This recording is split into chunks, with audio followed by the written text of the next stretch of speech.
Good morning. Welcome into the morning wager here on Pick Dawgz, YouTube, and Pickdawgz.com. Mark Zinno here on this Thursday, September 25th. Thank you so much for joining me.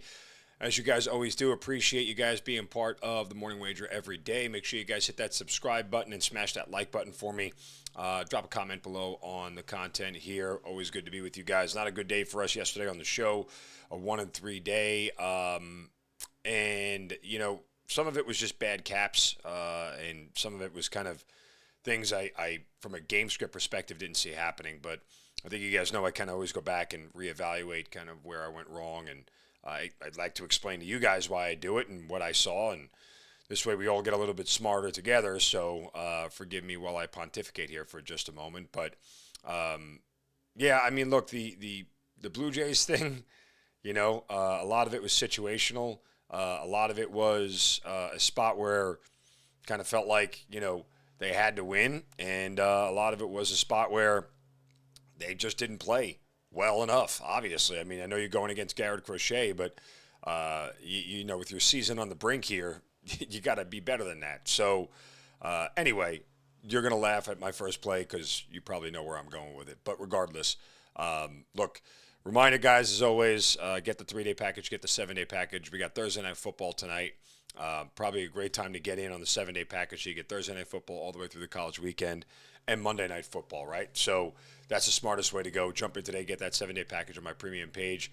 If you want a little smaller, Friday, Saturday, Sunday, boom, there you go with the college and NFL package coming up. So, look, we're running pretty hot in football, so we're going to try to stay that way as best we can. Please check out Top Dawgz, the episode for the college edition and the NFL edition, both coming out today, or college today, NFL tomorrow. Anyway, regardless, check out Top Dawgz as well and my premium page. All right, let's get to the plays here because I know that's what you guys are here for.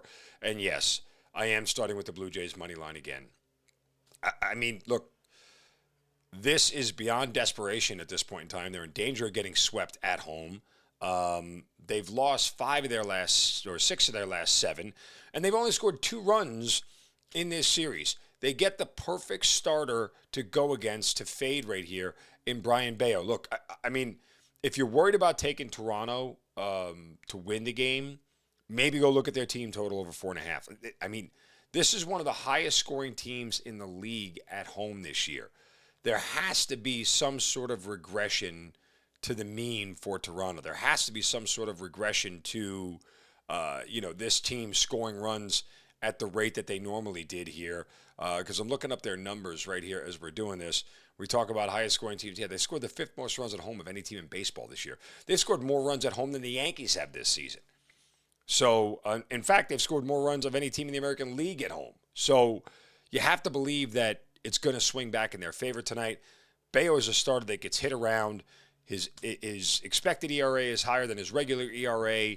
It's the guy we always like to fade or play overs in. I would also endorse the over here, but let's go Toronto money line and not try to overthink it here in this game. Speaking of banging our head against the wall, and speaking of overs, we gave this one out yesterday. Detroit and Cleveland over 7.5.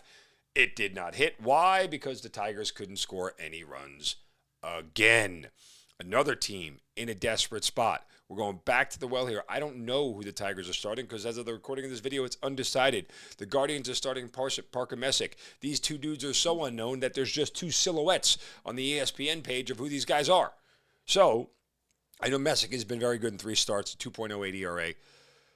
But the Tigers have only scored 3 runs in the first 2 games of this series. There has to be a regression. I want to believe there's going to be a regression. And the Tigers season knows it's slipping away. They're now a game behind in the Central. 100% have to win this game. They've got to break out. But nobody could stop the Guardians from scoring. I told you yesterday, they've scored like the 5th most runs of any team in the month of September. So I don't think whoever's starting for the Tigers is going to be very good. That said, Cleveland to be able to score, Detroit to be able to score. We'll go over 7.5 again. You guys love it when I bang my head against the wall, but I do it anyway. Why? Because I think you guys find it entertaining. So there is that. All right, let's move on to the Thursday Night Football matchup. What day is the week? Yeah, there you go. Anyway, Thursday Night Football matchup. Cardinals and Seahawks in Arizona. A little prayer prop here for you. We're going to go to Jackson Smith and Jigba over 6.5 receptions. This is a high number. one I don't usually get comfortable playing. But in 3 games, he's been targeted 29 times. And if Seattle wasn't up so big last week, he probably would have approached 10 targets, which is what he got in weeks 1 and weeks 2. This is a spot here where the Seahawks will look to get him the ball as much as possible. He had 9 catches in week 1, 8 catches in week 2, and with a game script here being more favorable to pass catchers than it was last week, meaning that they're not going to be up 35-0 in the blink of an eye, I think we get JSN here to 7 catches or 8 in this game. He's clearly become a favorite target of Sam Darnold and a focal point of the offense. And this is a Cardinals defense that can be ripe for the picking here. So let's go JSN over 6.5 touchdowns. And then for the final one here, let's chase a little plus money. These are always fun. Trey McBride, anytime touchdown. McBride sort of checks every box here in this game because he is the focal point of the Cardinals offense. There's an argument to say it should be Marvin Harrison Jr. Different conversation. We'll get into that another time. But he commands one of the highest target shares of any tight end in the league, which means obviously he's going to be looked to. And also, this is a Seattle defense that's been sort of like targeted for tight ends to do really well. Nearly a third of all the points that it's allowed this season has gone to tight ends. That's the highest rate in the league. McBride's track record last year in 2 games against Seattle, 19 receptions, 29 targets. It's going to be there. Excuse me. It's just a question of whether it happens in the end zone. I think it does. Let's chase a little plus money here with Trey McBride to score an anytime touchdown. So, again, 2 baseball plays, Blue Jays money line, Detroit Cleveland over 7.5. Repeat from yesterday. And then in the Thursday Night Football, JSN over 6.5 receptions, Trey McBride, anytime touchdown. So once again, please go to my page, get the 7-day package, get the 3-day package for the football weekend that's coming up. Make sure you guys check out Top Dawgz for the college and NFL edition. And hit the like button, smash the thumbs up, subscribe, leave a comment below. And appreciate you guys joining me. Good luck this Thursday. Go cash some tickets.